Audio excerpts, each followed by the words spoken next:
The Facebook post uncovered a hidden world of sexual harassment by engineers and customer service operators in Brazil, and encouraged dozens to speak out about their own experiences. The question was both unexpected and unwelcome. "Are you single?" asked the engineer for internet company Net, who arrived at Mariana's house to fix the problem.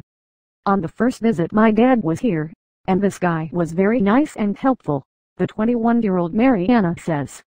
"After that, the problem came up again and I called the company asking for it to be fixed.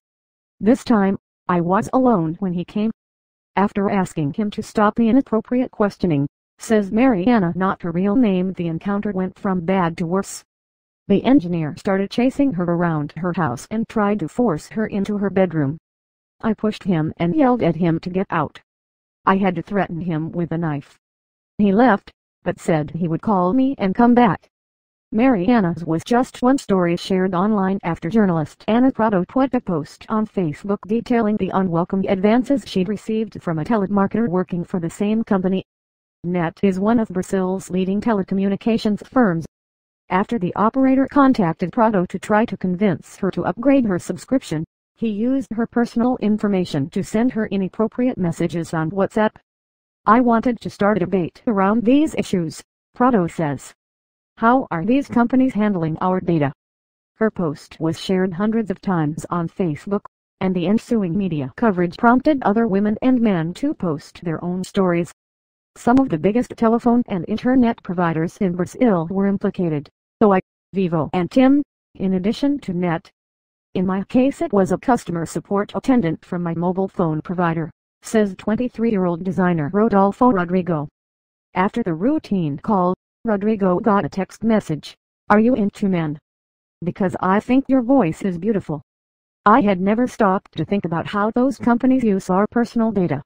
I was shocked," he says.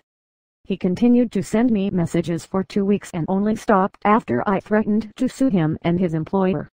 Isidoro Oliveira, a 22-year-old media analyst from São Paulo, received a similar unexpected text message after two engineers from a cable company left her house. "I couldn't leave without telling that you're beautiful," said one of the men.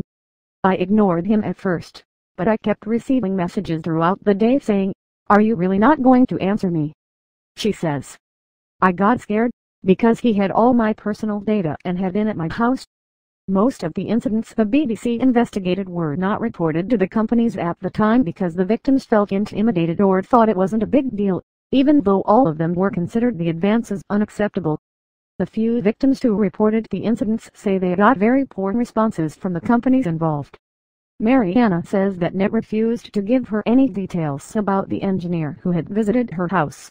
"Some of the attendants even seemed to doubt I was telling the truth," she says. Since the post went viral, the companies have vowed to crack down on sexual harassment by employees. Net confirmed it had sacked the telephone operator who sent messages to Prado. The company also published an apology on its Facebook and Twitter accounts. However, Net told the BBC it would not comment about other cases. Vivo, TIM and Oi said that using the client's personal data to approach them was forbidden, and they promised to identify and punish workers involved in those cases. Hundreds of people commented about the issue on BBC Brazil's Facebook page. "Some people are unbelievable. It doesn't matter if it was just a pickup line. Those people don't have the right to use our data in a personal approach," wrote one. But others called the messages flattering, or said they weren't a big deal. "Nowadays everything is considered harassment," another user wrote. "If it came from a TV star, nobody would complain. If you didn't like it, just block the person on the app. It's as simple as that."